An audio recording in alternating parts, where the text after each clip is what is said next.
नमस्ते करें। नमोस्तु महाराज जी। एक शामी महाराज जी। नीलेश जैन बरेली से पूछते हैं, नमोस्तु महाराज जी, हम जिस टेबल पर भगवान का अभिषेक करते हैं तब कई बार माली टेबल की चढ़ी हुई द्रव्य साफ करने में लेट हो जाता है तो हम उसे सोले के वस्त्रों में साफ करते हैं।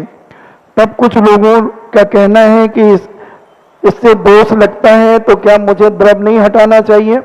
टेबल के ऊपर द्रव्य चढ़ जाती है तो जो अभिषेक करने वाले हैं वो उसे हटा देते हैं। कोई बात नहीं, हटाने में व्यवस्थाएं हैं।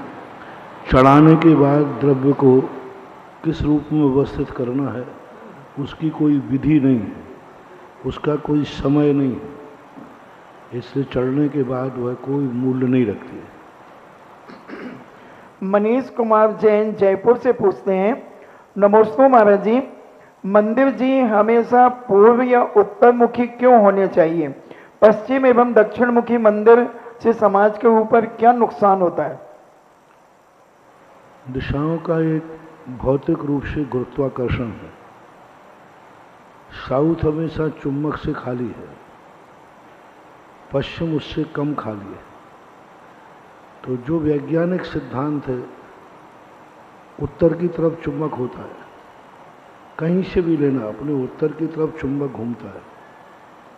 यदि उत्तर की तरफ हम भारी कर देंगे तो और भारी हो जाएगा। दक्षिण हल्का है, प्रकृति नेचुरल से हल्का है, उसको हम और हल्का करेंगे तो फिर और गड़बड़ हो जाएगी। इसलिए भगवान जब अपन पीठ करके बैठते हैं तो उत्तर की तरफ अपने आप हल्का भाव हो जाता है। दूसरा कारण है कि उत्तर और पूर्व दिशा का जो गुरुत्वाकर्षण है वह हमें सामने से प्राप्त होता है। दक्षिण के और पश्चिम की जो एनर्जी है वो हमारे लिए नुकसानदायक है। पश्चिमी हवाएं कभी पानी नहीं लाती, पूर्वी हवाओं से पानी आता है। पश्चिम की हवा यदि हमारे लिए बहुत दिन तक मुख पर लगेगी, हमारे मस्तिष्क में विकृति आएगी। पश्चिम और दक्षिण की जो हवा है वो एनर्जी शून्य होती है, और उत्तर और पूरब की जो हवा होती है वो एनर्जी फुल होती है। सबसे ज़्यादा पूरब उत्तर से जितनी भी हवा आएगी, कोई भी वस्तु ग्रहण करेंगे उसकी एनर्जी बहुत ज़्यादा होती है। ये धार्मिक सिद्धांत तो है ही, वैज्ञानिक सिद्धांत भी है। धार्मिक सिद्धांत इसलिए है कि जब सबसे बड़ा प्रमाण है कि जब भगवान दीक्षा लेते हैं तो भगवान का मुख पूर्वाभिमुख करके दीक्षा का उल्लेख किया गया प्रतिष्ठा पर। जब वर्तमान में मुनि दीक्षा होती है उसके संबंध में लिखा गया है, दीक्षार्थी का मुख पूरब को हो और दीक्षा देने वाले गुरु का मुख उत्तर को हो। ये दीक्षा के प्रश्नों में लिखा है।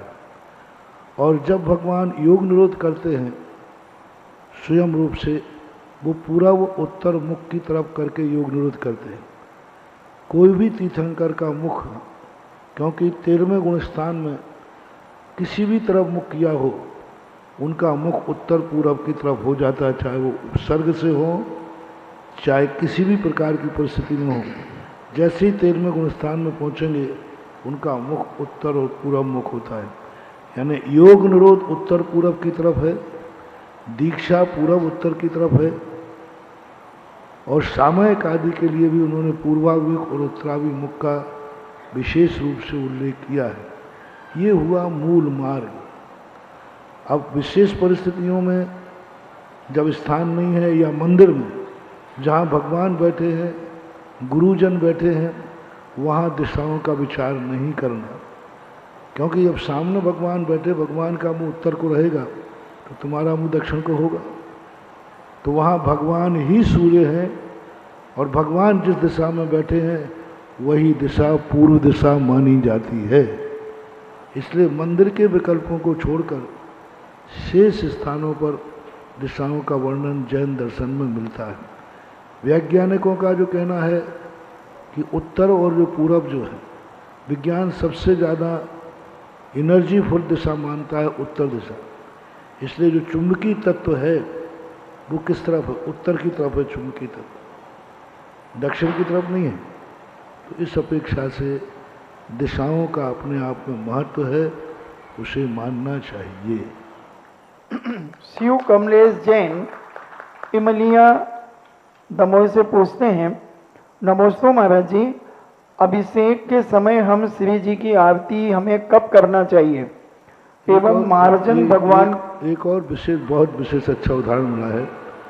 पूज्यवर शिवकोटि महाराज ने भगवती आराधना में मरण कंडिका के समाधि के समय, संलेखना के समय कहा कि जो समाधिस्थ होने वाले हैं उनका जो सिर है वो उत्तर की तरफ कर देना चाहिए, पैर दक्षिण की तरफ होना चाहिए। जनरल रूप से आप जब सोते हैं तो आपका सिर दक्षिण की तरफ होना चाहिए, पैर उत्तर की तरफ होना चाहिए, क्योंकि सिर भारी होता है तो वो दक्षिण की तरफ हो, पैर हल्के होते हैं वो उत्तर की तरफ होना चाहिए। लेकिन जब समाधि का समय आया उसका सिर उत्तर की तरफ कर देना चाहिए। उत्तर की तरफ सिर करने से उसके प्राण वेदना रहित होकर सरलता से निकलते हैं, उसको वेदना कम होती है। तो ये जो सिद्धांत हैं आगम के, इन दिशाओं के संबंध में अपने आप में महत्व बताते हैं। शिव कमलेश जैन इमलिया दमोह से पूछते हैं, नमोस्तु महाराज जी, हम जब प्रातःकाल जिनेंद्र भगवान का अभिषेक करते हैं तो हमें उस समय आरती किस समय करना चाहिए, पहले या बाद में? और जब हम भगवान का मार्जन करते हैं तो उन्हें हाथ में लेकर के करना चाहिए या विराजमान करके ही करना चाहिए? आरती के संबंध में जैनागम में कोई उल्लेख पाया नहीं गया। अभिषेक आदि की क्रियाओं में आरती का उल्लेख मिलता है। आरती का दूसरा नाम नीरजा भी है। तो आरती के प्रथमा है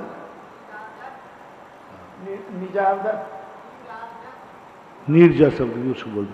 तो इसके लिए जो है उल्लेख जो मिलता है, प्रथमानुग के ग्रंथों में आरती का उल्लेख भी बहुत कम देखने में आया। नजराने के रूप में आरती का उल्लेख तो पाया गया, नजराना माँ बेटे के लिए, राजा आदि के लिए।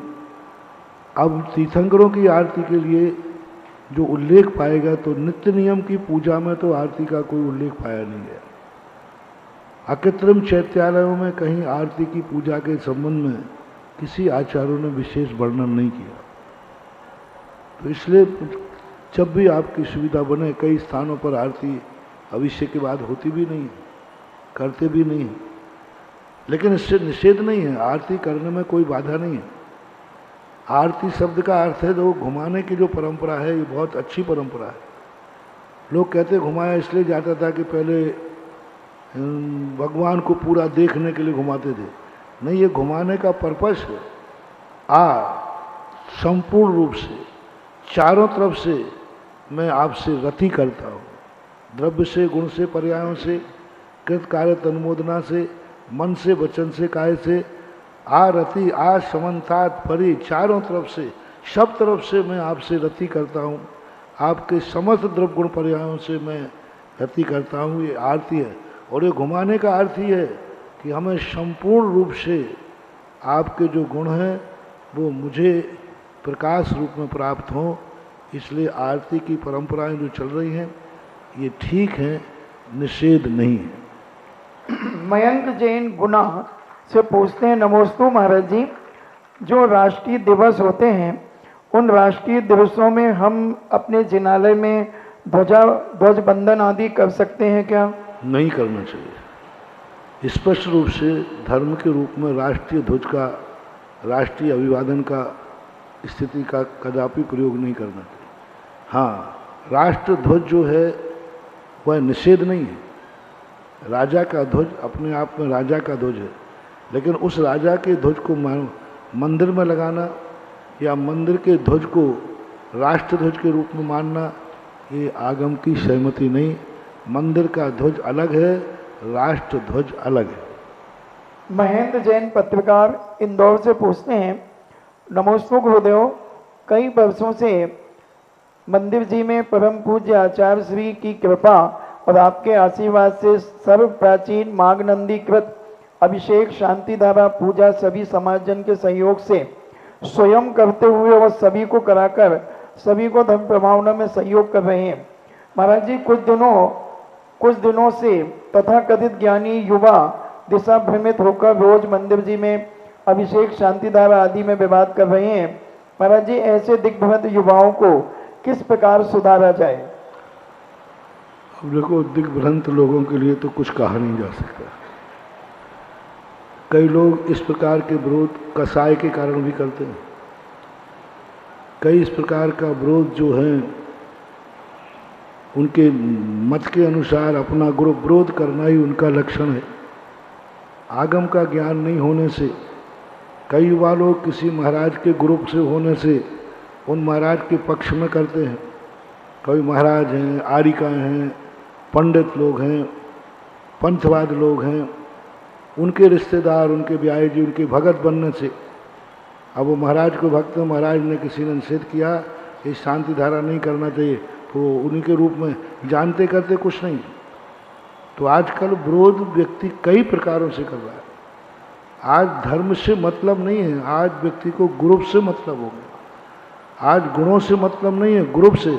हमारा ग्रुप क्या कर रहा है, हमारे ग्रुप की क्या है, और उसमें साधु संत, आरिकाएँ, ब्रह्मचारी, ब्रह्मचारिणी भी सब शामिल होते जा रहे हैं। सत्य का ज्ञान नहीं कर पा रहे हैं, सत्य को नहीं समझ पा रहे हैं कि सबसे प्राचीन शांति धारा कौन सी है। हाँ, इससे कोई प्राचीन शांति धारा हो तो वह ग्रहण की जा सकती है, लेकिन इससे प्राचीन शांति धारा तो कोई दुनिया में आज तक है ही नहीं। तो फिर नई शांति धारा बना करके, नए रूपों में बना करके कुछ नया करने की जो आदत है, ये वैज्ञानिक दृष्टि से तो भौतिकवादियों की तो चल जाएगी। हमारे यहाँ नया प्रमाण नहीं है, हमारे यहाँ पुराना प्रमाण है। जो जितना प्राचीन कथन होगा वह उतना प्रमाणिक है।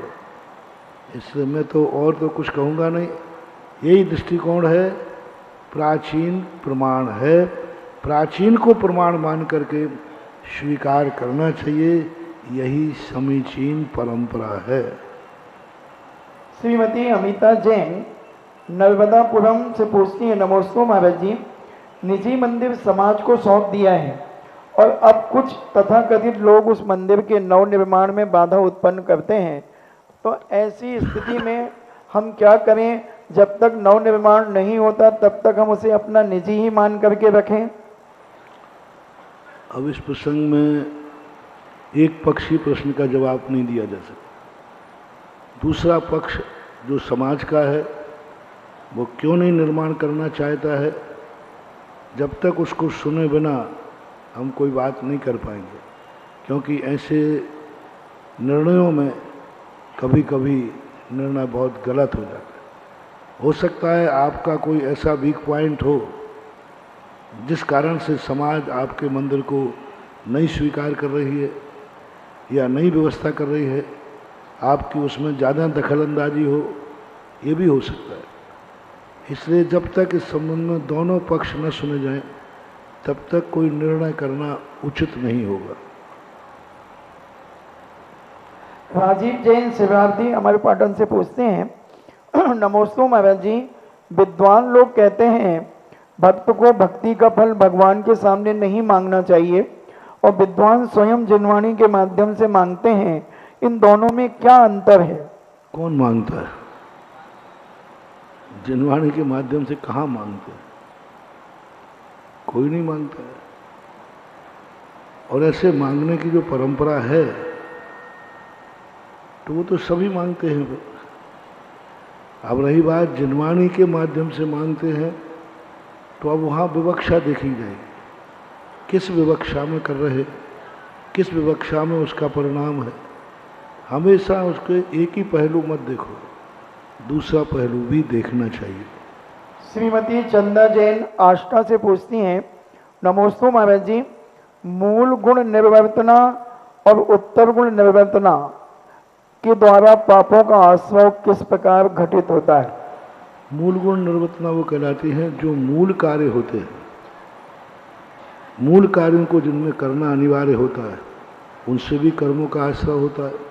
उसकी सहयोगी जो क्रियाएं होती हैं उनसे भी आश्रय होता है। आप लोग गृहस्थी में हैं, हम लोग हैं, कुछ कार्य ऐसे हैं जो करना ही पड़ते हैं।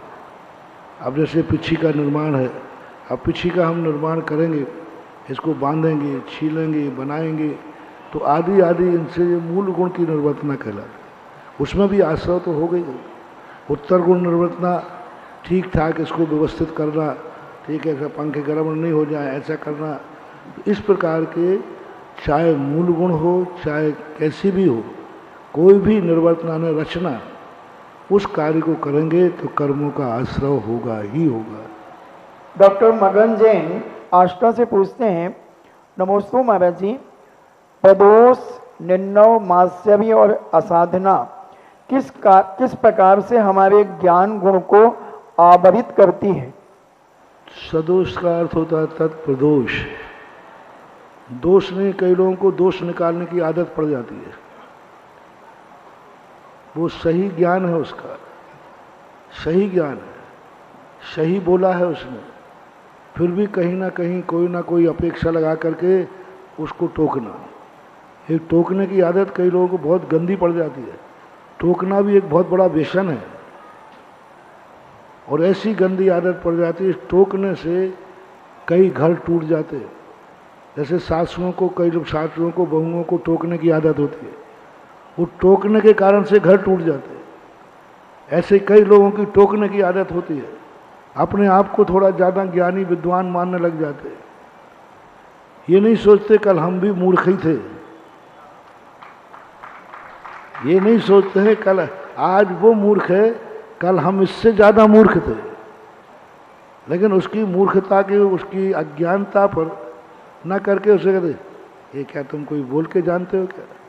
मतलब उसको इतने बुरी तरह से उसका उपेक्षा करते हैं हम, जैसे स्वयं सर्वज्ञ बन गए हो।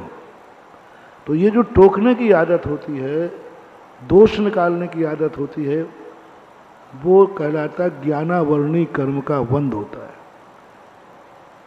अपनी विद्वता दिखाना, सामने वाले के दोष निकाल के दिखाना। जैसे किसी का कोई प्रशंसा हो रही हो, अब प्रशंसा हो रही तुम्हें सहन नहीं, अरे तुम कुछ नहीं जानते, उसकी कुंडली हमें मालूम है। अब लोगों एक छांटा छोड़ दिया कि नहीं,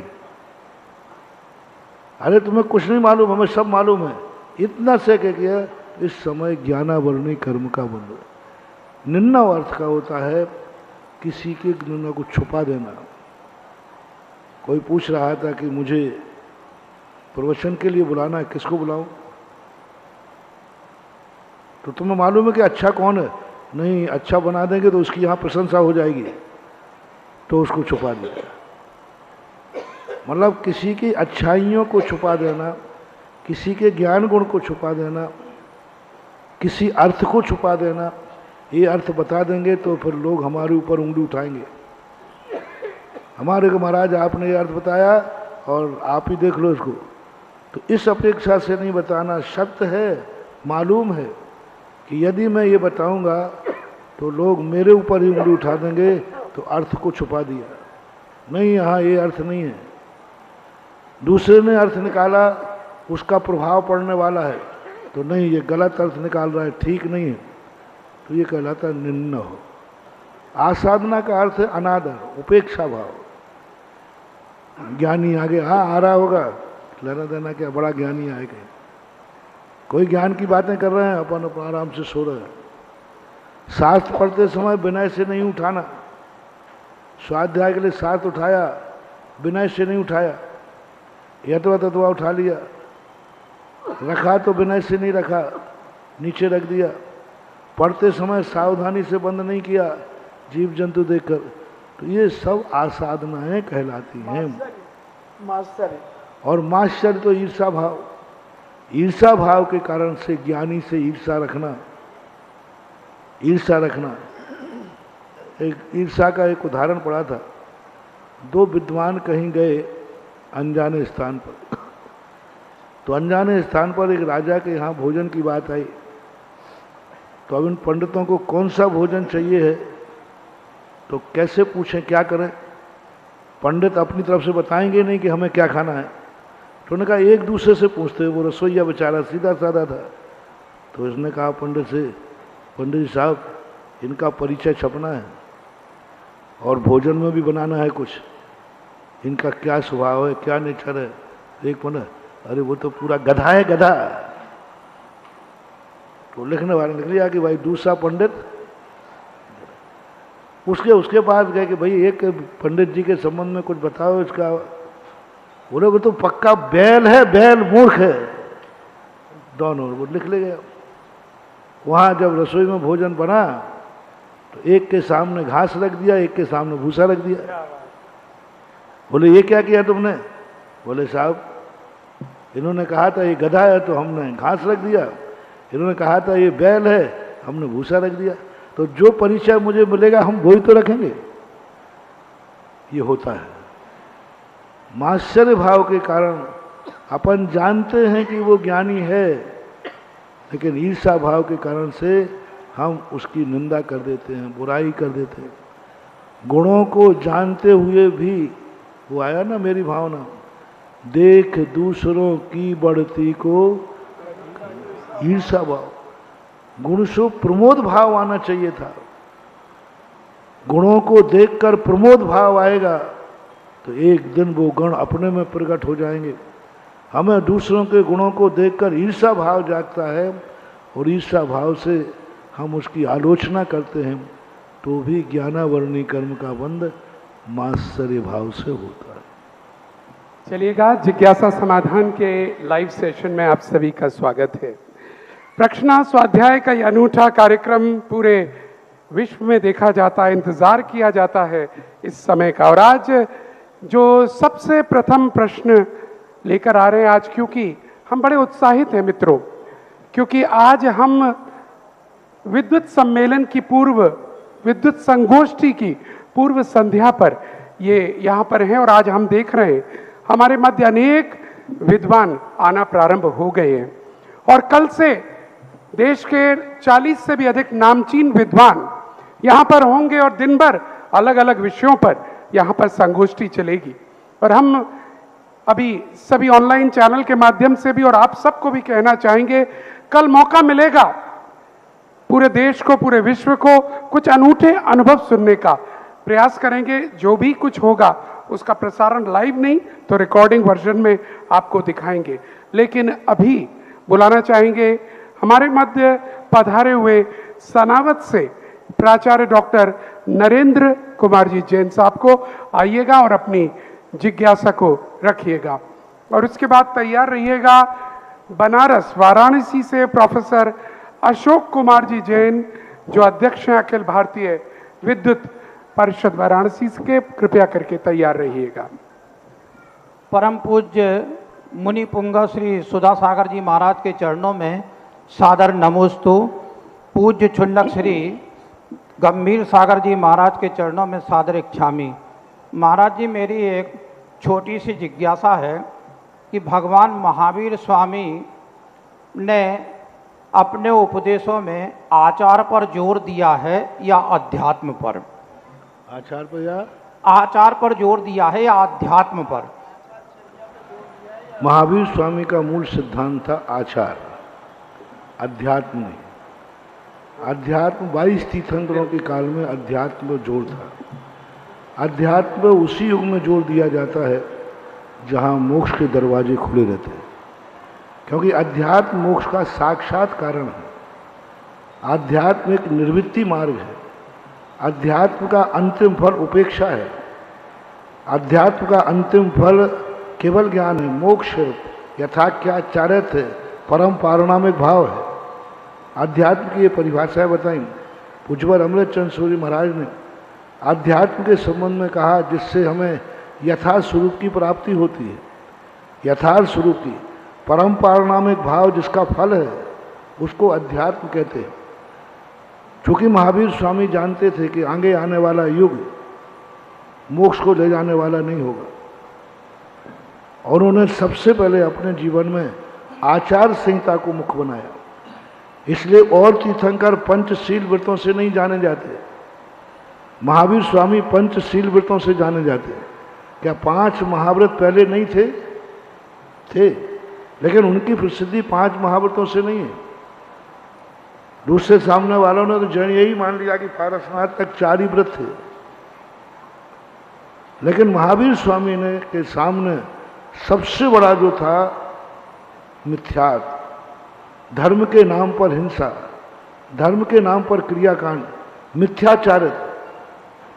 इसलिए महावीर स्वामी के सबसे बड़े जो सिद्धांत थे पंचशीलवत, अहिंसा, सत्य, अचौर्य, ब्रह्मचर्य और अपरिग्रह, इन पर उन्होंने सबसे ज़्यादा जोर दिया, क्योंकि वो जानते थे कि आगे आने वाला वर्ग मात्र स्वर्ग तक सीमित रहेगा और स्वर्ग तक ले जाने वाले के लिए अध्यात्म की जरूरत नहीं है, चारित्र की जरूरत है। स्वर्ग तक ले जाने के लिए अध्यात्म की जरूरत नहीं है। अध्यात्म विहीन द्रव्य चारित्री भी स्वर्ग जा सकता है। मिथ्या दृष्टि है, गृहीत मिथ्या दृष्टि तक, गृहीत मिथ्या दृष्टि तक, लेकिन हिंसक नहीं जाएगा।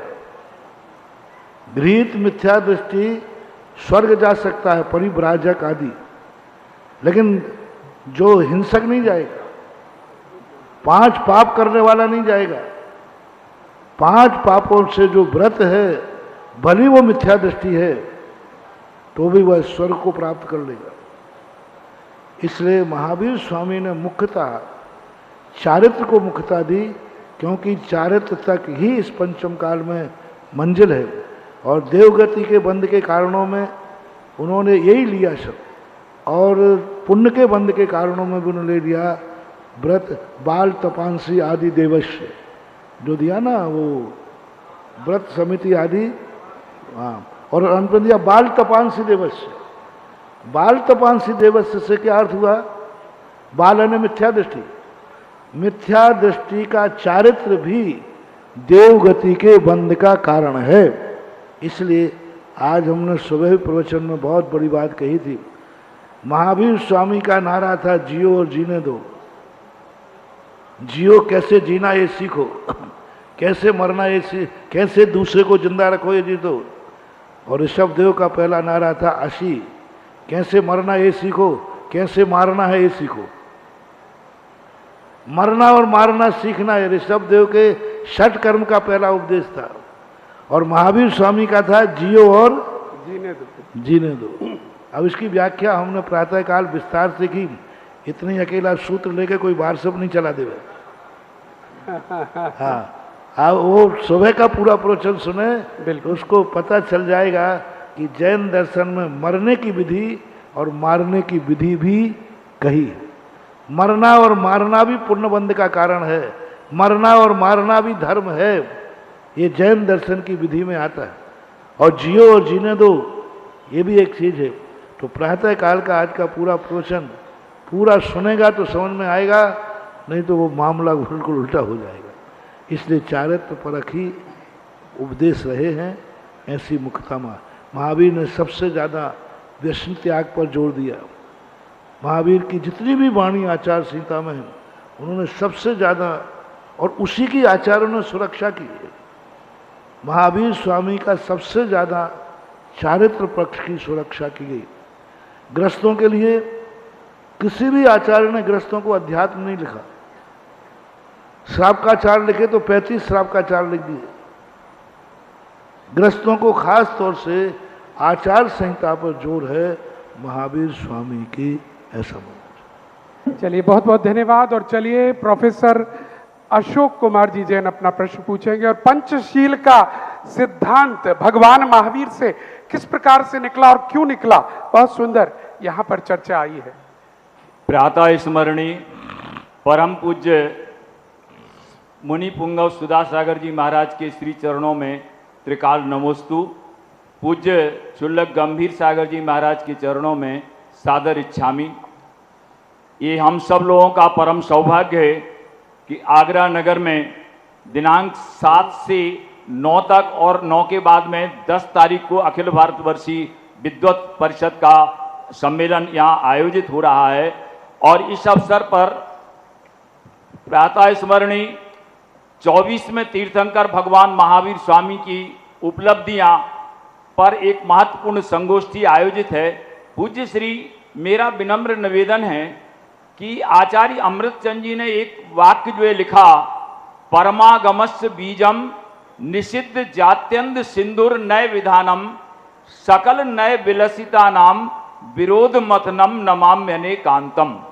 पूज्य श्री आपका जो मंगलमयी प्रवचन था वो विरोध मतनम नमाम्यने कांतम, आपने जो विधि और निषेध परक जो व्याख्या जो है की, उससे निश्चित रूप से हम सब लोगों को एक जीवन की संदृष्टि जो है प्राप्त हुई कि किस प्रकार से हमें सद्भाव में रह करके अभावों के अभी जो है ध्यान लक्ष्य में रखना चाहिए, तभी हमारा जीवन समुन्नत हो सकता है। तो पूज्य श्री मेरा निवेदन है कि ये जो जगत है वो द्वंद्वात्मक जगत जो है माना गया है। इसमें हानि लाभ, जीवन मरण, सुख दुख, इन सब का जो है समवाय जो है। तो हम ऐसी परिस्थितियों में जितने भी हमारे शिक्षा के जो है विद्यालय जो हैं, उनमें जो है इस प्रकार की शिक्षा को कैसे जो है हम आत्मसात करें कि जिससे चारों ओर विधि के साथ ना निषेध परक जो शिक्षा का भी प्रचलन होकर के जन सामान्य जो है प्रभावित हो सके। ऐसा है मेरी पूज्य श्री आपसे जिज्ञासा जो है। उज्ज्वल कुंद कुंद भगवान मोक्षाधिकार के अंदर मोक्ष का कोई विधि कथन नहीं कर पाए। उज्ज्वल उमा स्वामी तत्वार सूत्र में मोक्ष का कोई विधि कथन नहीं कर पाए। उन्होंने मोक्ष की सिद्धि, मोक्ष की प्राप्ति कैसे करें, तो पूज्यवर कुंद कुंद स्वामी कुछ नहीं बता पाए। उन्होंने कहा बस बंधन से मुक्त हो जाओ, बंधन से मोक्ष हो जाओ। मुचलनी धातु होती है जो त्याग के अर्थ में आती है। उन्होंने कहा मोक्ष शब्द ही बता रहा है कि प्राप्त कुछ नहीं करना है, बंधन से मुक्त होने का नाम ही मोक्ष है। और उन्होंने प्रारंभ की 3 गाथाओं में स्वर्णिम किया कि यदि तुम मोक्ष मोक्ष कहते हुए पूरा जीवन व्यतीत को, कभी मोक्ष की प्राप्ति होने वाली नहीं है जब तक तुम बंधन से मुक्त नहीं होगे। बंधन निषेध कथन है, बंधन से मुक्ति होना ये नास्ति कथन है। अस्थि कथन मोक्ष को प्राप्त करना है, तो अस्थि कथन प्राप्तव्य है, प्राप्त होगा, प्राप्त करने योग्य है। लेकिन प्राप्त करने के लिए अस्थि कथन को प्राप्त करने का कोई पुरुषार्थ नहीं है। नास्ति कथन के परिहार के लिए ही सारे पुरुषार्थ किए जाते हैं। कुंद कुंद भगवान ने स्पष्ट किया अस्थि कथन को पाया ही नहीं जाता, वो तो प्राप्त है। नास्ति कथन के माध्यम से ही जाया जाता है। आज तक किसी भी तीर्थंकर को अस्थि कथन से वैराग्य नहीं हुआ। आज तक किसी तीर्थंकर नित्य भावना से वैराग्य नहीं हुआ।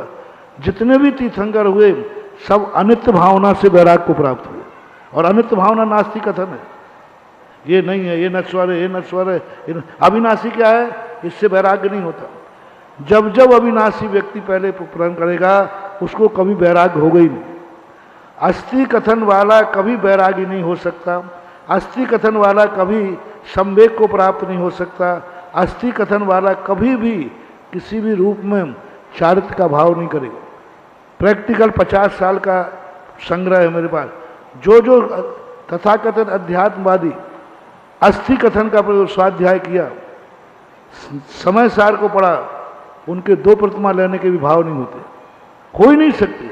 अस्थि कथन कभी हमें वैराग्य लाएगा ही नहीं। वैराग्य जब भी आएगा नास्ति कथन से आएगा, निषेध कथन से आएगा, नित्य भावना से नहीं आएगा, अनित्य भावना से आएगा। और 12 भावना में एक भी नित्य भावना नहीं है, अनित्य भावना है। अन्यत्व भावना है, अन्यत्व का विरोधी एकत्व हो गया, लेकिन नित्य का विरोधी, अनित्य का विरोधी, लेकिन नित्य नाम की भावना है ही नहीं। क्योंकि नित्य को पाने की भावना नहीं भाई जाती है, अनित्य को त्यागने की भावना भाई जाती है। 12 भावना में नित्य भावना क्यों नहीं रखी गई, अनित्य भावना रखी। और तीर्थंकर सबसे पहले वैरागी होते हैं नित्य भावना भाके नहीं, अनित्य भावना से। इसलिए संसार को यदि पापों से छुड़ाना है, संसार को यदि सन्मार्ग पर लगाना है, तो इनको नास्ति कथन से अस्थि कथन की तरफ ले जाओ। और ये नास्ति कथन समझ लेंगे तो अस्थि कथन तो उनके पास है ही, वो कहाँ जा रहा है। अस्थि कथन तो स्वचतुष्टय है। हमारे स्वचतुष्टय को पाने में बाधक है पर चतुष्टय। पर चतुष्टय यदि हटा दिया जाए तो स्वचतुष्टय को पाने का कोई पुरुषार्थ नहीं। पूरी 5 लब्धि में पूज्यवर नेमी चंद महाराज ने एक भी सम्यक दर्शन प्राप्ति का उपाय नहीं बताया। पूरी 5 लब्धियां मैंने डिटेल से समझी, एक भी सम्यक दर्शन का उपाय, एक भी करण लब्धि के अंतिम समय तक सम्यक दर्शन की प्राप्ति का कोई उपाय नहीं बताया। मिथ्यात को हटाने का उपाय बताया, मिथ्यात को हटाने, इसको हटाओ, इसको हटाओ। अंतिम समय में भी उन्होंने मिथ्यात के 3 टुकड़े कराए, सम्यक दर्शन को प्राप्त कराई। अंतिम अनुवृत्तिकरण के अंतःकरण में भी मिथ्यात को हटाने की बात कही। सम्यक दर्शन को प्राप्त करने बैठे थे, उन्होंने बताई नहीं, बोले सम्यक दर्शन प्राप्त करने का कोई पुरुषार्थ नहीं है, सम्यक दर्शन तो तुम्हारा स्वभाव है, वो तो प्राप्त होगा, बस मिथ्यात को हटाओ। यानी सम्यक दर्शन, छायक सम्यक दर्शन प्राप्त करने का कोई उपाय नहीं बताया। पूरे छायक सम्यक दर्शन की विधि मैंने पढ़ी, एक भी क्रिया अस्थि कथन नहीं है। अनंत अनुबंधी की विषय योजना करो, मिथ्यात का क्षय करो, सम्यक मिथ्यात का क्षय करो, सम्यक। अरे प्राप्त करने के लिए क्या प्रयास करो? बोले कोई प्रयास नहीं करना, छायक सम्यक दर्शन तुम्हारा स्वभाव है। छायक सम्यक दर्शन में भी नास्ति कथन, निषेध कथन से, पुरुषार्थ भी नास्ति कथन का, पूरा पुरुषार्थ नास्ति कथन का। आपने मुनि दीक्षा देखी होगी, बोलो मुनि दीक्षा में प्राप्त क्या होते दिखता है? सब छोड़ते ही दिखते हैं, ये छोड़ा, ये छोड़ा, ये छोड़ा। प्राप्त क्या किया है? बस छोड़ दिया, वही प्राप्त है। आज छोड़ दिया, वही प्राप्त है। आज तक कोई आचार्य अहिंसा की परिभाषा नहीं बना पाए, कोई आचार्य अहिंसा की परिभाषा नहीं बना पाए। बस उन्होंने यही कहा, हिंसा का त्याग। अहिंसा की परिभाषा क्या है? हिंसा नहीं करना। सत्य की परिभाषा क्या है? असत्य नहीं बोलना। तो क्योंकि विधि की कोई डेफिनेशन होती ही नहीं, विधि पुरुषार्थ गम्य नहीं है, क्योंकि विधि अस्थिमान है। विधि अस्थिमान है। अस्थिमान को क्या प्राप्त करना? जिस चीज जो हम प्राप्त, अस्थिमान है। मेरे हाथ में एक घड़ी है, अब मैं घड़ी को प्राप्त करने जा रहा हूं, वो तो अस्थिमान है। जो अस्थिमान नहीं है, नास्तिमान को हटा देना ही अस्थिमान की उपलब्धि है। इसलिए अनेकांत में वैराग्य यदि चाहिए है, संवेग यदि चाहिए है, और जनता को आज हमें अध्यात्म नहीं सिखाना है, इनकी जो पापों की तरफ प्रवृत्ति कर जा रही है, उससे इनको वैराग्य दिलाना है। इसलिए नास्तिक। चलिए, पूज्य श्री त्रिकाल नमोस्तु नमोस्तु। और अगले प्रश्नकर्ता के रूप में हम आवाज देना चाहेंगे पालीताना के अध्यक्ष श्री कुमार भाई जी आए और अपनी जिज्ञासा को रखें। और जिससे पहले कुमार भाई यहाँ पर अपनी बात को रखें, कल पूज्य श्री ने यहाँ इसी मंच से पाठशाला जो अधिवेशन हमारा 21, 22, 23 को आयोजित होने वाला है, और उसके अंतर्गत हजारों पाठशाला के विद्यार्थी आगरा नगर में आने वाले हैं। और उस समय एक योजना दी थी पूज्य गुरुदेव ने कि कौन ऐसा महान व्यक्ति बनेगा अलग अलग नगरों में जो व्यवस्था करेगा उन पाठशालाओं के युवक युवतियों को यहाँ तक लाने का, और जो भी बनेगा उसको ज्ञान यज्ञ नायक के नाम से पुकारा जाएगा। एक नाम हमारे मध्य आ चुका है जो सीधा बेंगलोर से आ रहा है, और उन्होंने 31,000 रुपए की राशि दी, और नाम है श्री अभिषेक जी, प्रिया जी, विवांश विविध जैन बेंगलोर। और बहुत बहुत साधुवाद, सांगानेर संस्थान को ये राशि वो भिजवाएंगे, और उस राशि से पाठशाला के सभी छात्र छात्राओं को यहाँ पर बुलवाया जाएगा। एक बार पुनः अनुरोध करना चाहेंगे हमारे जितने भी दर्शक देख रहे हैं, आप भी ज्ञान यज्ञ नायक बने, मात्र 31,000 जैसी छोटी राशि को देकर।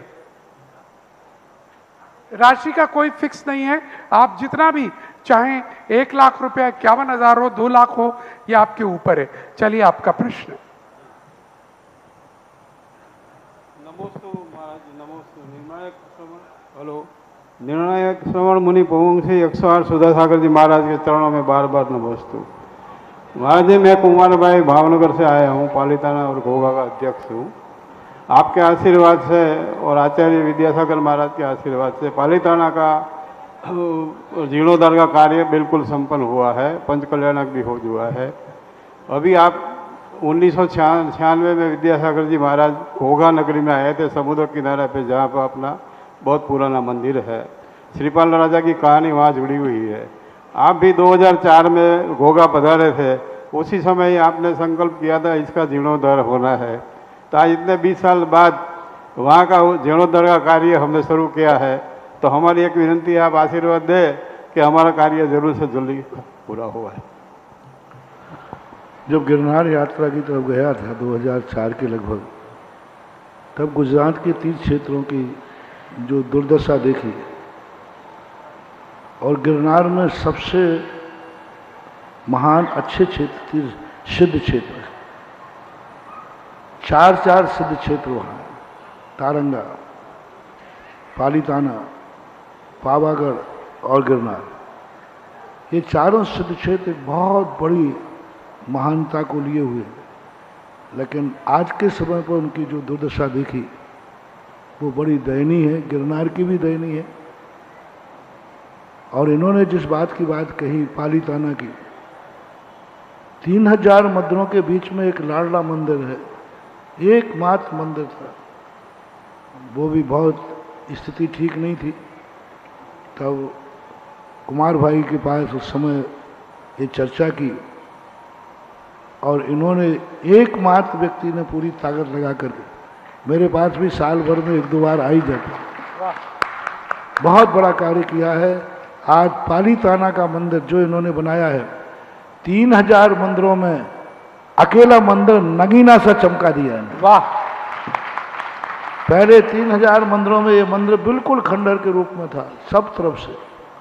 आज देख करके हम बड़ी अच्छी हुई, इन्होंने मेरी वेदना समझी, मेरा भाव समझा, और इनको उस समय कहा। समाज, जैन समाज कम है दिगंबर। दूसरा कार्य इन्होंने किया, जब मैं घोघा गया था तो मैं भी समुद्र के अंदर बड़ी विचित्र दशा, मैंने पहली बार ही समुद्र का ये रूप देखा था कि समुद्र जो है रात भर में 2-3 किलोमीटर दूर चला जाता है, और जब सुबह हम वहाँ गए तो समुद्र पूरा सूखा हुआ था। उसी सूखे हुए समुद्र में हम शुद्धि को गए, शौच के लिए गए, इतना सूखा हुआ, पानी की बूंद नाम की चीज़ नहीं। मैंने कि तुम लोग तो कहते हैं समुद्र एक होगा के बाद, समुद्र बहुत दूर दिख रहा है। बोले महाराज शाम को देखना। तो मैंने आप सामायिक करने के बाद, आहार के बाद वहीं चला गया और एक चट्टान पर बैठ गया। वहाँ के किसी बंधु ने मुझे बताया, तो मैं नियम बैठे, जब तक समुद्र आकर मुझे नहीं छुएगा मैं यहाँ से नहीं उठूंगा। और बैठ गया ध्यान लगा करके। 4 बजे हर इतने जोरों से समुद्र की आवाज़ आती थी, बढ़ता आया, हर बार कम से कम वो 2-3-5 फुट। और जैसे ही अंत में आया, यदि मैं 5 मिनट और नहीं उठता, अगली लहर तो हमें डुबो देती। और वहाँ पर मुझे जो सामयिक की मुझे एहसास हुआ, फिर मैंने अपनी अनुभूति को शास्त्रों से टैकल किया, और उस समय मैंने की थी, यह वही स्थान है जहाँ पर श्रीपाल समुद्र को भुजाओं से तैर करके पार लगे थे। क्योंकि सौराष्ट्र का वर्णन जो श्रीपाल चरित्र में है वो मेरे ध्यान में था, और उस समय हमने वहाँ भी कहा था, और बार बार कई बार कहा है कि वहीं पर घोघा का अंदर, और घोघा के अंदर जो सहस्रकूट जिनालय का उल्लेख मिलता है।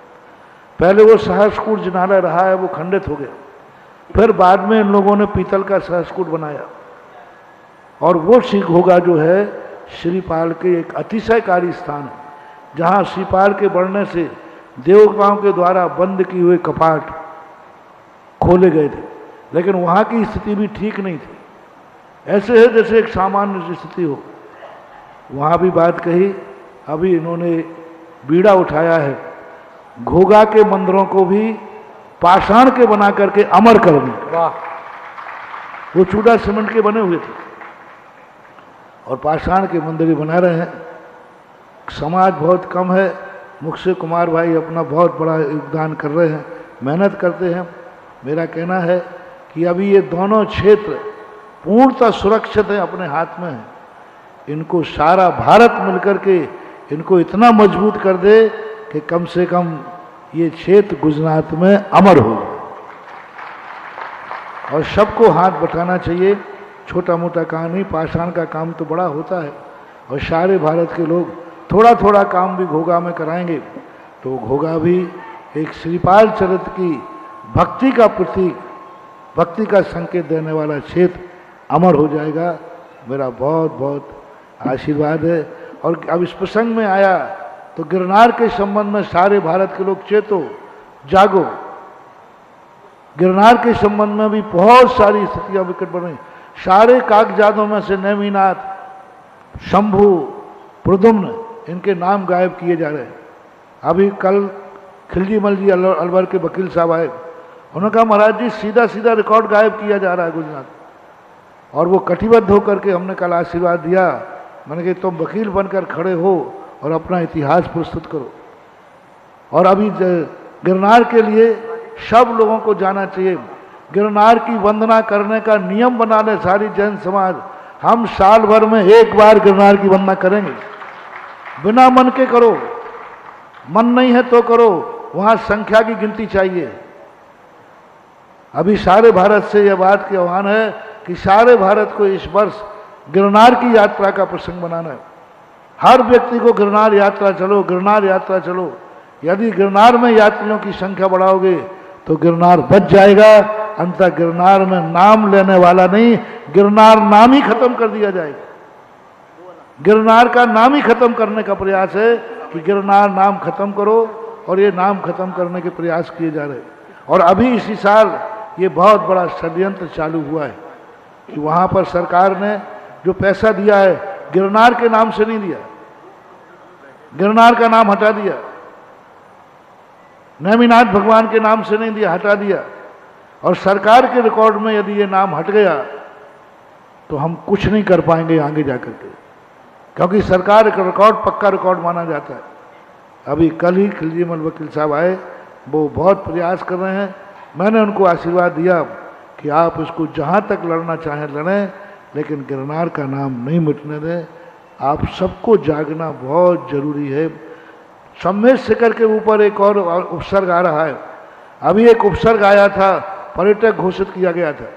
पर्यटक के लिए अपन ने आह्वान किया था, सफल हुए, उन्होंने रोक दिया गया। अब उन्होंने दूसरा तरीका अपनाया, 6 किलोमीटर का रोपवे बना रहे हैं। रोपवे होता ना वो जी, रोपवे बना रहे हैं। ये बनने के बाद तो फिर वहां बचेगा नहीं, पर्यटक तो बन ही गए अपने आप। रोपवे बना करके क्या सिद्ध करना चाहते? हमें नहीं चाहिए रोपवे, हमें नहीं चाहिए लाइट, हमें नहीं चाहिए सड़क, हमें चाहिए वो पुराना शिखर जी जो खंडर था। क्यों जबरदस्ती मुझे देना चाहते हो? अभी शिखर जी में किसी का वर्चस्व नहीं ऊपर पहाड़ में, क्यों हमारे लिए लड़ाना चाहते हो? मतलब इनकी नीति एक ही है कि जैनियों को समूल भारत से नष्ट कर दिया जाए।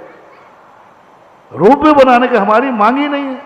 और जैनियों में जो मांग रहा है कि गिरनार का विकास किया जाए, गिरनार को रोड दिया जाए, लाइट दी जाए, रोपवे बनाया जाए, यदि किसी जैनी का समर्थन है तो सम्मेद शिखर का द्रोही है, विद्रोही है। वो सम्मेद शिखर का नाश करने वाला है।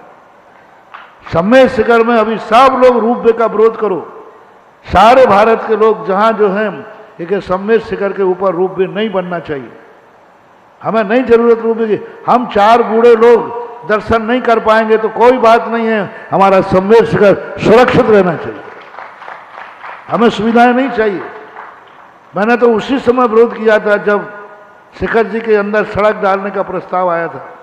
सबसे पहले मैंने विरोध किया था, नहीं हमें सड़क नहीं चाहिए, हमारे पैरों में छाले पड़ते हैं पड़ने दो, हमारे पैरों में कंकड़ चुभते हैं चुभने दो। हमें ओरिजिनल शिखर जी चाहिए, सड़क वाला शिखर जी नहीं चाहिए। हमें नहीं चाहिए ये सुविधाएं, हमें नहीं चाहिए मोटर गाड़ी। और ये रोपवे का जो सम्मेद शिखर में बन रहा है, सारी जैन समाज जागने के प्रयास करो, जितना बचा सकते हो बचाओ। अंतर सरकार की और समाज की नीति जैनियों के ऊपर बहुत बुरी लग रही है। इसके लिए कैसे भी करके बचाओ और शिखर जी का रोपवे का विरोध करो। जिसका जहां विरोध होता है, जो इसके मंत्री होते हैं, अध्यक्ष होते हैं, सेंट्रल गवर्नमेंट हो चाहे स्टेट हो, इसका जगह जगह अपने प्रस्ताव करके विरोध भेजो। अपनी अपनी पंचायतों से विरोध भेजो, व्यक्तिगत विरोध भेजो, विरोध भेजते रहो। विरोध से कम वो कुछ नहीं कर पाएंगे तो रोक देंगे, रोकना पड़ेगा उनको, क्योंकि कोर्ट कहता है जनता का जब विरोध था तो आपने कैसे बना दिया। तो हम कानून की दृष्टि से मजबूत होंगे विरोध करने से।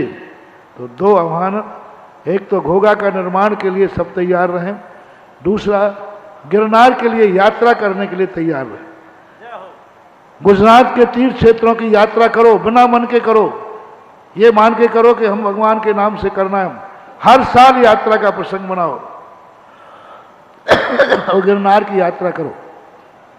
और तीसरा सम्मेद शिखर के लिए कहा, आज कुमार भाई के इस उद्देश्य पर स्मरण में आ गया भारत के नाम संदेश। और अंततः जगत पूज्य ने यहां से मुनादी कर दी है और पूरा भारत तैयार हो जाए सम्मेद शिखर के लिए। हर कोई सोच रहा था कि कोई बोल क्यों नहीं रहा है। 3 दिन से समाचार पत्रों में ये प्रकाशित हो रहा था कि वहां की सरकार एक रोपवे जिसकी योजना पूरी बना दी गई है पर्यटन मंत्रालय और संस्कृति मंत्रालय के द्वारा, इसका घोर विरोध हम सबको करना है। पूरे भारत में अगर आवश्यकता पड़ेगी पुनः रैलियां निकलेंगी, लेकिन अभी अपने अपनी कलम, अपने अपनी जीमेल, अपने अपने ट्वीट्स आप उठाइए और भारत सरकार, झारखंड सरकार और जो भी संबंधित अधिकारी हैं उन सबको, जैसा पूज्य गुरुदेव ने कहा, आप लिखिएगा। और आगे आने वाला वर्ष जहां एक तरफ 2550वां भगवान महावीर का वर्ष कहलाने वाला है, पूज्य गुरुदेव ने कहा है इस वर्ष को गिरनार की सुरक्षा का वर्ष बना के चलो। हर व्यक्ति, हर यात्री अगर कहीं जाएगा तो गिरनार की ओर जाएगा। हर जगह अगर नारा होगा तो चलो गिरनार। और हम और आप भी अधिक से अधिक ट्रेनें, गाड़ियां, बसें लेकर यात्राओं का समूह बनाएं और गिरनार चलें। और गोगा की जो बात यहां पर चली, मित्रों, मुझे अभी बताया जा रहा था जिस स्थान पर वो समुद्र 2 किलोमीटर आगे तक आ जाता है रात्रि में और दिन में वो सारा खाली हो जाता है। पूज्य गुरुदेव प्रातःकाल 11 बजे से वहां पर जब सामायिक करने बैठे, लगातार 4 बजे तक सामायिक वहां पर करते रहे और समुद्र धीरे धीरे बढ़ता रहा। और जिस स्थान पर पूज्य गुरुदेव सामायिक कर रहे थे, मानो समुद्र ने आकर इनके चरण छुए हो, वो दृश्य लोगों ने वहां पर देखा था। धन्य है कुमार भाई जो आज आपने ये बातें उठाई। गोगा का विकास हो, भारत गोगा की, जिस पूज्य गुरुदेव ने जिस बात को कही है उसके लिए संकल्पित हो जाएं कि वहां पर जो रचना बन रही है उसमें योगदान दें। जिससे पहले मैं आगे की बात करूं, मित्रों, ये आगरा नगर का चातुर्मास लोग कह रहे हैं शाही चातुर्मास के नाम से जाना जा रहा है। और उस शाही चातुर्मास में अगर सबसे बड़ा किसी का योगदान है तो वो योगदान है यहाँ की भोजन व्यवस्था कमेटी। जरा पहले तालियां बजा दीजिएगा। और भोजन व्यवस्था कमेटी भी ऐसी वैसी नहीं, हमने पहले अपनी कमेटी ने 1 महीने तक भोजन कराया, अच्छा कराया, लेकिन वो आत्मीयता नहीं थी। इसके बाद आदरणीय हमारे अनिल जी शास्त्री आए पूज्य गुरुदेव के पास और बोले आनंद नहीं आ रहा महाराज। बोले क्या चाहते हो? बोले चाहता यह हूं मेरा पैसा लगे, मेरा का मतलब मेरे सब साथियों का, हम ही हाथ जोड़ें, हम ही परोसें और हमारे ही द्वारा सारा कार्य हो, ऐसा काम हम करना चाहते हैं। तथास्तु गुरुदेव ने आशीर्वाद दिया। पहले 1 महीने का आशीर्वाद लिया था, वो 1 महीना जैसे ही हुआ दूसरे के लिए आ गए। आज वो दूसरा महीना भी समाप्त हो गया है। तो आज पांचों के पांचों आदरणीय अनिल जी शास्त्री, नरेंद्र जी जैन फर्नीचर, रूपेश जी जैन चांदी वाले, के जैन जी और दिलीप जैन जी, पांचों आकर पुनः यहाँ पर आए। महाराज जी अब फिर से एक्सटेंशन प्रदान कीजिए, हमारा ही पैसा, हमारे ही हाथ जोड़ने का संकल्प और वही शाही सारा कार्यक्रम हो, दीपावली तक हम ये सब कार्य करेंगे। ऐसा मंगल में आशीर्वाद आइएगा। और आप सब लोग जोरदार तालियां। और हमारी कमेटी की तरफ से आदरणीय जगदीश जी सबको सम्मान करेंगे। ये अनिल बाबू हजारा ग्रुप सबकी आदत बिगाड़ देगा और सबके लिए ऐसा लगेगा कि अब इनके दिवाली के बाद इनने घटिया खिलाया तो ध्यान रखें। बहुत अच्छा है, लोगों के चर्चा काफ़ी है, पर इतना भी मत खिलाओ भाई कि कल के दिन दूसरे लोग व्यवस्था नहीं कर पाए। और ऐसे लोग इतनी भावना से, देखो ये 5-10 लोग मिल करके ही, किसी से कोई चंदा चिट्ठा नहीं, अपने हिसाब से ये लोग कर रहे हैं, बहुत बड़ा। इस ग्रुप को क्यों ना अन्नपूर्णा संघ ही कहा जाए। क्या बात है, बहुत सुंदर। बिल्कुल महाराज जी, आज से ये अन्नपूर्णा संघ कहलाया जाएगा और रसोई पर लिख देंगे हम, बिल्कुल। और सबसे अच्छी बात यह है मित्रों, हम बताना चाहेंगे, जो आगरा में लोकोदय तीर्थ बन रहा है और उस लोकोदय तीर्थ में 24 जो बन रही है, उस 24 में पांचों ने एक एक जिन मंदिर बनाने का 200-200 कलश की राशि का संकल्प लिया है और जो कार्य कर रहे हैं उसमें भी कलशों राशि लग रही है। जरा अनुमोदना कर दीजिएगा ऐसे दान की। हाँ, और मैं इस ग्रुप में से 5-7 नाम आ गए, हालांकि 24 17-18 नंबर पर पहुंची, 5-6 बाकी। जी बिल्कुल बिल्कुल, सिर्फ 4 या 5 नाम बाकी हैं 24 के। और हम कहना चाहेंगे जिनके भी भाव हों बाद में सोचते रह जाएंगे, जिस तरह से लोग आगे बढ़ रहे हैं। 200 कलश की राशि एक 24 के लिए मैं बुलाना चाहूंगा डॉक्टर पुलक जी गोयल, जो श्रम संस्कृति संस्थान से आते हैं और जहां पर ज्ञान प्रतियोगिता का आयोजन किया गया था उसके रिजल्ट्स आ गए। आइएगा, आप अपने रिजल्ट्स के बारे में बताइएगा। ओम नमः सदेव्य। पूज्य मुनिश्री के आशीर्वाद से पिछले 9-10 महीने से हम लोग ये प्रतियोगिता आयोजित कर रहे हैं। प्रति माह की ये प्रतियोगिता है श्रमण संस्कृति सम्यक ज्ञान प्रतियोगिता, और इसमें पूरे देश और विदेश से प्रतियोगी भाग लेते हैं।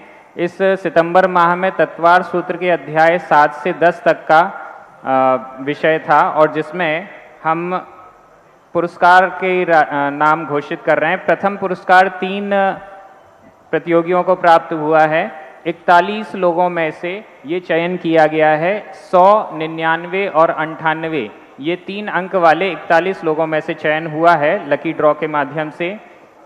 फाल्गुनी दोषी सूरत 98 नंबर, रेखा गांधी हिम्मतनगर 99 नंबर, ज्योत्सना गांधी हिम्मतनगर 99 नंबर। द्वितीय पुरस्कार प्राप्त किया है जो कि 91 नंबर से लेके 100 नंबर तक के जो प्रतियोगी थे, इसमें कुल संख्या 194 थी। इसमें भी लकी ड्रॉ के माध्यम से 3 विजेता हैं द्वितीय पुरस्कार के।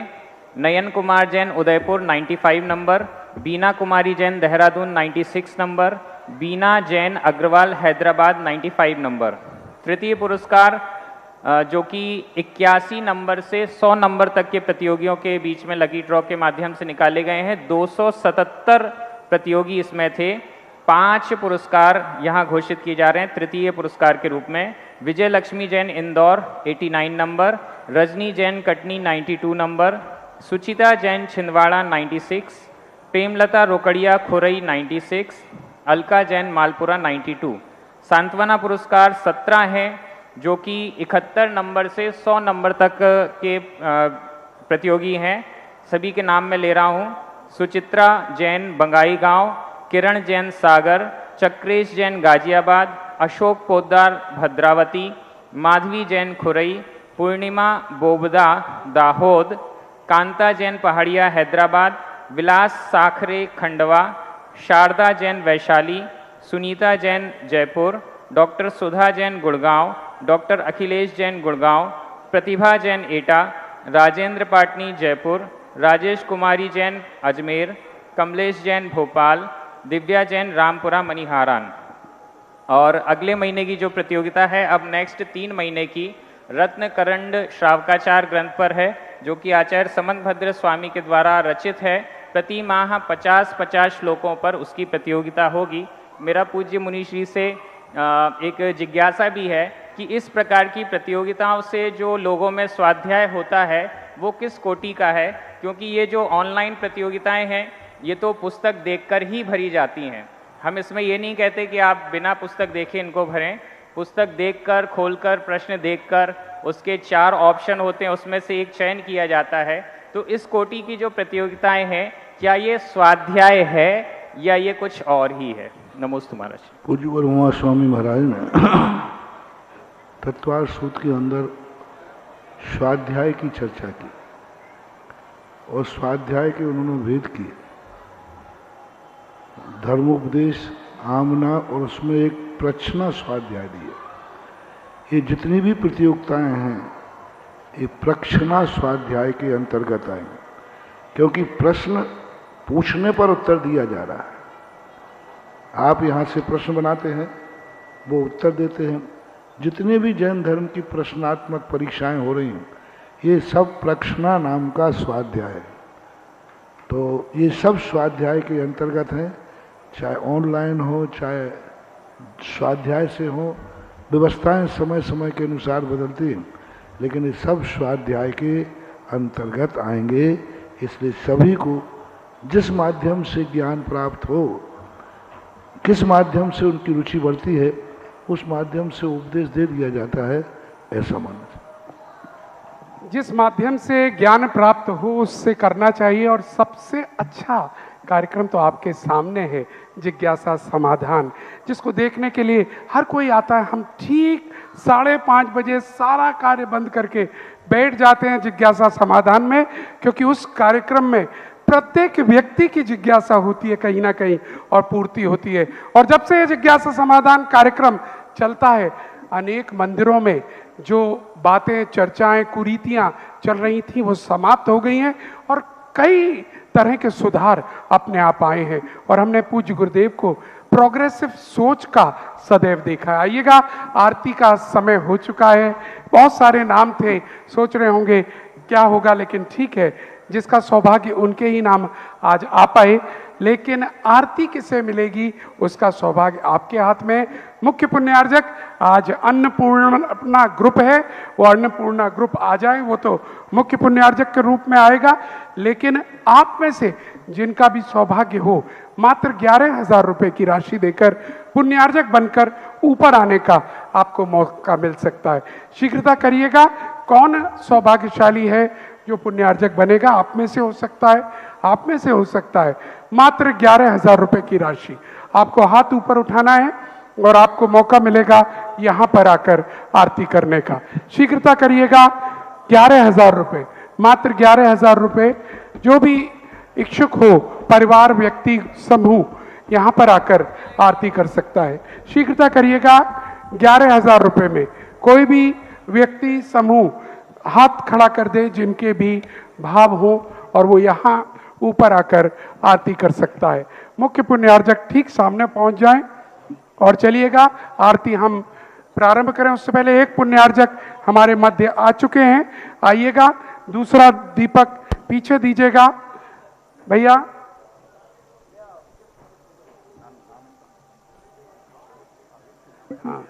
हाँ, नाम मुझे दे दीजिएगा जिन्होंने दिया है नाम। दूसरा पुण्यार्जक ऊपर आ जाए, वो आ रहे हैं, नाम मुझे दे दें। और भी किसी के भाव हो तो हाथ खड़े कर सकते हैं। मात्र 11,000 रुपए में ऊपर आके आरती करने का सौभाग्य। बाकी सभी नीचे रहेंगे, वहीं से आरती करेंगे। नाम अगर बता देंगे तो हम पुकार सकेंगे।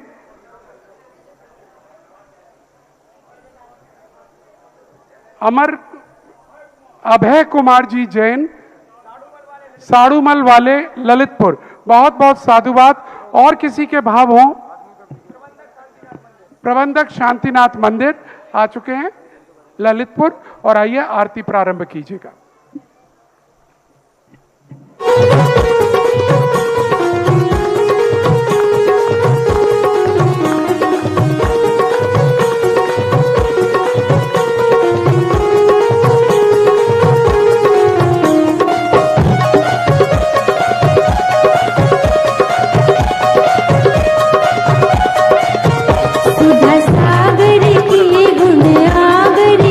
शुभ मंगल दीप सजाए के मैं आज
बोले परम पूज्य निर्यापक श्रमण मुनि पुंगव 108 श्री सुधा सागर जी महाराज की। ध्यान दीजिएगा, कल से विद्युत संगोष्ठी प्रारंभ हो रही है। कल से प्रातःकाल 7:30 बजे यहां मंगलाचरण प्रारंभ हो जाएगा। आप सबसे निवेदन है